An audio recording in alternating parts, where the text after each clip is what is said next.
Now, I thought today that my trainers were going to be the brightest item of clothing worn on stage today. Look at that jacket! Christoph Cemper, everybody. Hey guys.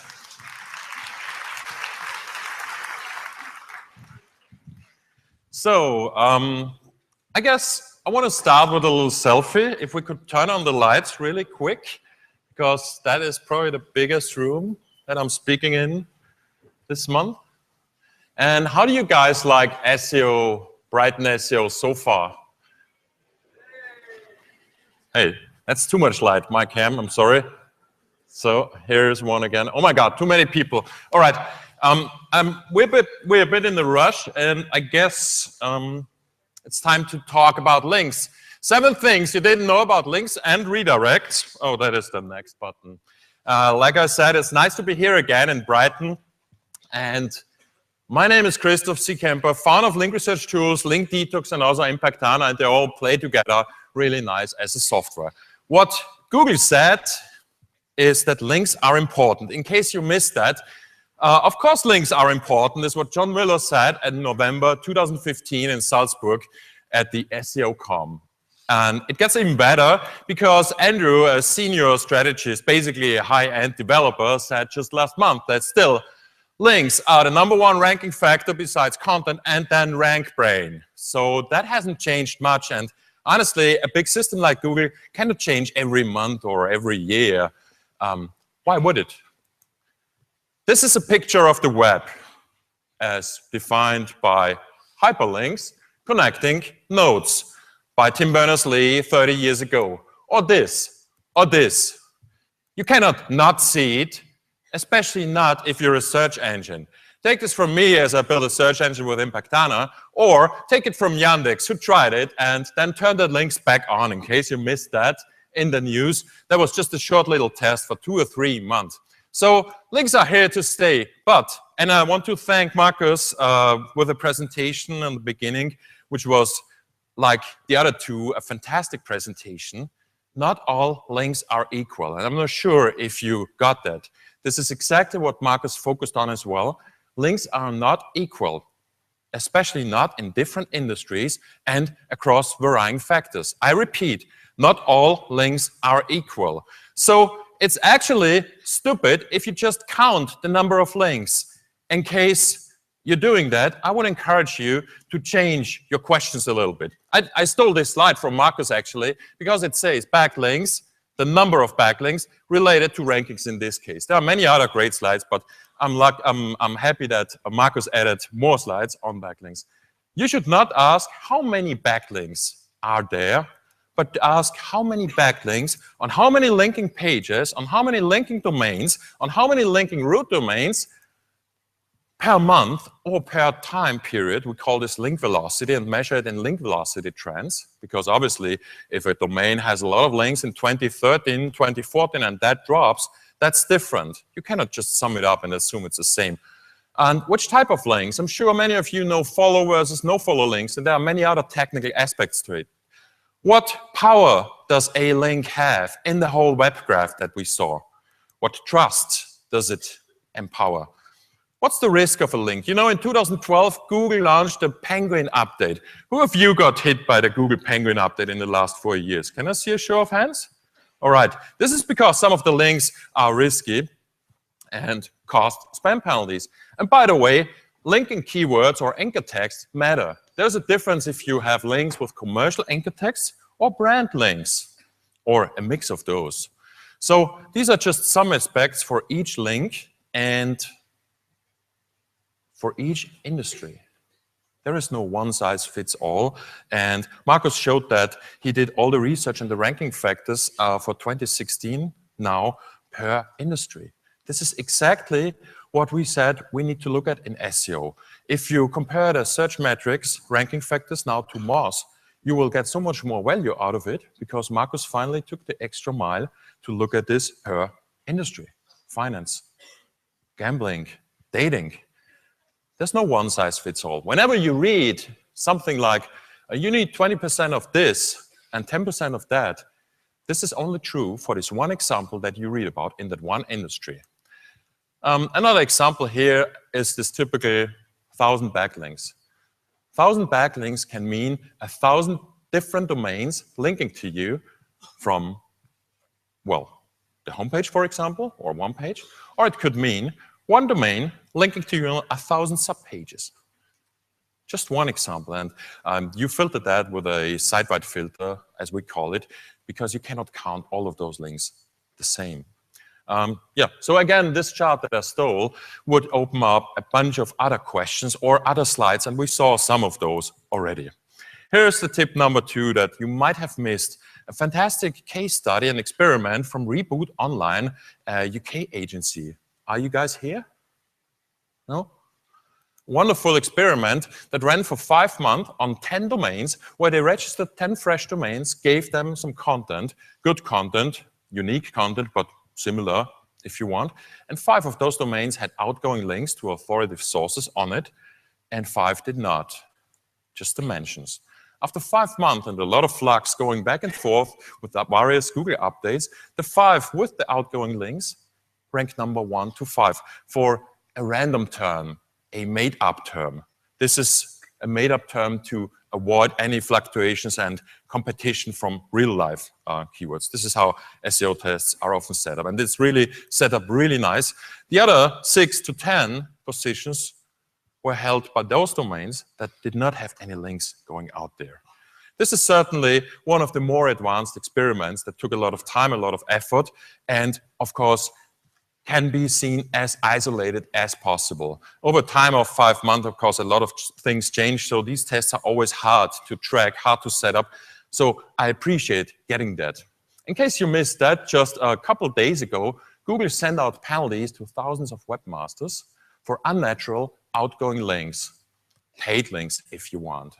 So Google takes care about the outgoing links as well. And in fact, this is a penalty that now 10,000 of websites got, that many big publishers got years ago already for unnatural outbound links, which would be paid links or links that were paid with a free sample or whatever, how you may define that. Those are links that don't match certain patterns that are basically easy to spot with the link network analysis that Google does. To help that, we have a new product called Link Detox for Outbound Links, which is basically a free Chrome extension that will launch very soon that should help anyone with a website identify problematic links inside the content. So we're not talking about the backlinks, we're now talking about the forward links or outbound links or outgoing links, if you want. So I'm very keen and looking forward to see that launch and, well, get feedback from you guys, of course, as well. Scraper links is the third thing. I hear this every time. Scraper links are automatically generated links, and Google should take care of them. Why? Because I'm not responsible for that? Wrong. Google gave us the disavow tool in 2012, 4 years ago, basically saying, clean up your act or protect against negative SEO.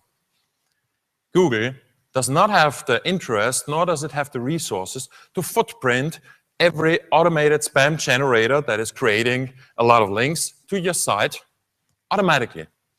Some of them they might know. Those links in those typical stat sites like domaintools.com or others might be extracted. But some new scraper links show up every day, 10,000s of those domains, and this doesn't go away. Google, ex-Googler, also recommended years ago already to always actively, proactively disavow those, because it's about the balance between problematic links and natural links. And if you do nothing, like do no PR, no content marketing, no nothing, you will earn scraper links from across the web by doing nothing. And if that gets too much, you might trip a penalty, which we've seen. And one of our certified LRT experts, Bartosz Gorelewicz, confirmed that he had a penalty, a manual action on a domain of a client with only scraper links. And once he disavowed all them, well, the penalty got away. So who of you uploaded disavow files to the Google Search Console? And I'll see a show of hands. I'm sure some of you did that in the past. There's a little problem with that, because not only is creating the disavow file work,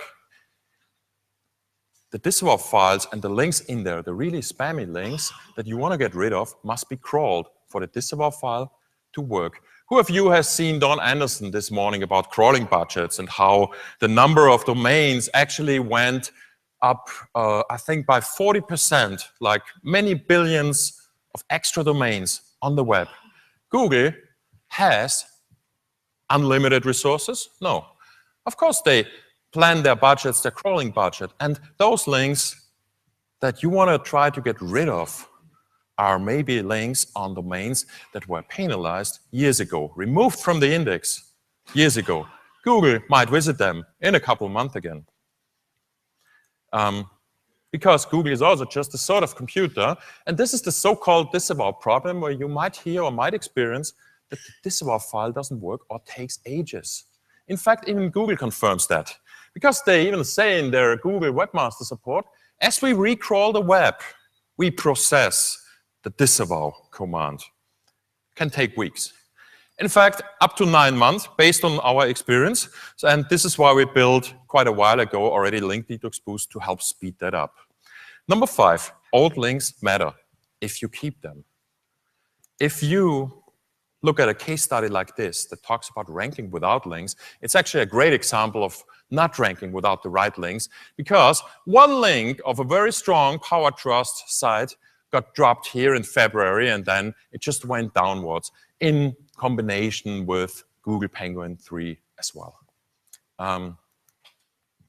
My recommendation here is to monitor your backlinks and to get alerted also when websites are relaunched or when page URLs, page slugs change, to not get into the same problem that I had, to do a relaunch and then lose this really old link from a university where you contributed in 2001. Or I disavowed a link from Adobe for a review I did in 2004, and they gladly link back to that. You want to keep those because they help you if they stay only. And then there are shady competitors that might send out those link removal emails. You know, everyone gets them. This has been, you know, quite popular in the last years. Please remove my links, we got hit by the penalty. The problem is, if your competitor signs up for your company name at gmail.com, the response rate and the removal rate is dramatic. And Dave Naylor, the UK SEO for many decades almost, did a test that had alerting response rates. So if you don't own your company name at gmail.com, your company name at hotmail.com, your company name at whatever free hoster, and maybe O2, Co-UK, then I would encourage you to register that today or sign up. And here's something that a lot of people might have missed in the last years. Redirect on via link penalties pass on via redirects now. In the past, there were some SEO tricks, basically, to get a really strong domain, an expired domain, and redirect all that link juice to your own domain. And that worked great. It worked like a charm. But the problem is, those redirects now, since Penguin 2.1 in May 2013, pass on penalties. And basically, that means your whole backlink profile of your own website looks good. You've got all the good links here, but those redirecting domains or satellite domains or whatever you might call them might possess the penalty. And this is a problem that many companies have, including this furniture and fashion retailer Home24, who tripped a penalty, a Penguin penalty 3 years ago already, because of only these redirects. They had basically different domains for different store categories and then consolidated all that into the main brand. But the Home24 brand domain was okay. Only those redirecting domains had the penalty and, of course, the spammy links that they forgot to clean up. Then there are temporary redirects that always work different in Google. Do they really still work different? John Mueller says they should behave like permanent redirects. What about the new temporary redirects? They are new. Should they work like redirects of type 301 now as well? And what about the new permanent 308 redirect? I'm testing all that at the moment, and it's running for over 2 months now. It doesn't look like Google does what Google says, especially not in the last week. The statement might be more true for Bing, but if you want to receive the results of those tests, I plan to publish them probably during the summer after 4 or 5 months as well. And that was it. Actually, no, because I still got 5 minutes here according to this timer. And I just wanted to quickly remind you that PageRank is dead, has been dead, and you should not use PageRank to measure links for many years. It's not so dead, it's more undead like this gentleman, because it's on too many heads still, on too many posts, on too many forum posts where people sell or evaluate links with a metric, with data that has not been updated since 2013. And because Google saw that problem as well, they stopped providing that data altogether. So the only PageRank numbers you now will see are either from previous years or they are just fake. It's just not possible to measure links with PageRank for many years. And this is why we built LRT Power Trust in 2012 already, which is a lot more than just the PageRank replacement, because, like I said, it's not just about the power of a link, but also the trust of a link. And suddenly, when you have 2 dimensions, you can say that some weak links that are still on high trusted domains, like universities, for instance, could help you build your own trust. And that, of course, increases the possibilities, and your vision goes basically from black and white to color TV in a minute. Link detox risk is that technology that we use to measure the risk of links in link detox for many years, because who's been there? And 99% of traffic drop really hurts. You get to the office on Monday morning, no phones calling, no customers there, all the traffic is gone, and you don't want to be there again. Measured by link detox risk, this could mean a penalty. Everything above 1,000 is highly concerning. We just recently improved this to be a real-time link detox risk measurement. So we're going to bring this also to your browser, like we see here, or we see in that link detox for outbound links example that I showed you before. Here's the thing about no-follow links. They can also cause a penalty, but don't take this from me. Take it from Google that gave us examples, Google spam examples. If you do a reconsideration request with Google and you're good enough, come and go back and forth with them, you get 2 or 3 examples. And we collected all these examples, and 3% of those examples were no-follow links. Basically, because the penalization is not for the technical attribute no-follow, but for the link spamming intention. It could be some press releases, could be some article directories, stuff like that. Now, talking about penalties, we also got subdomain penalties, and that's interesting because for 10 years, we said that subdomains are own entities, own websites if you want. Now, Google said that in certain cases, subdomain penalties can transfer on to the main domain. And that is quite interesting for all those user-generated posts, maybe on Blogspot. I'm waiting for Blogspot to get penalized for some spammy subdomain spam. And here's rel canonicals.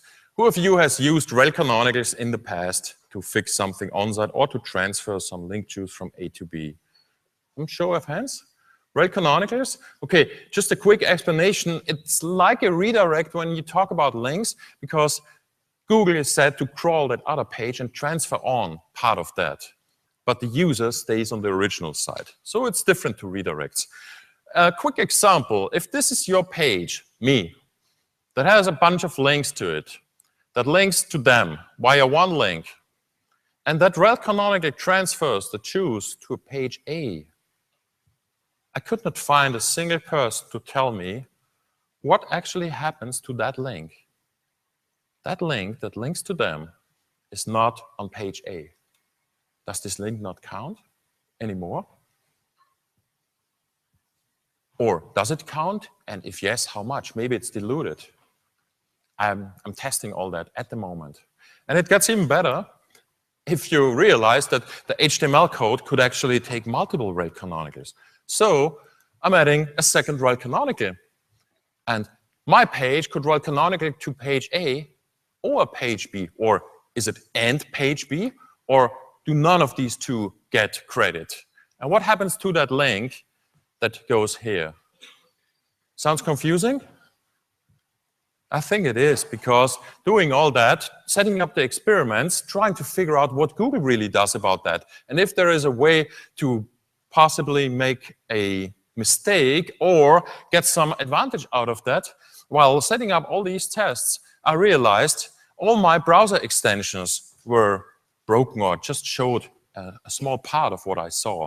The HTTP rel canonicals were not working in this one extension. The redirects were not showing properly in the chain in this other. And the HTTP header extension that I used, well, had a problem with the caching. Long story short, to proceed with my experiments and get this all set up right, I had to tell my developers to build an own redirect trace plugin that not only uses, and this is free, not only uses all the different technologies for redirects and rel canonicals, but looks at the robots.txt. Because what happens if you look at this, and this page is blocked in robots.txt, but this not?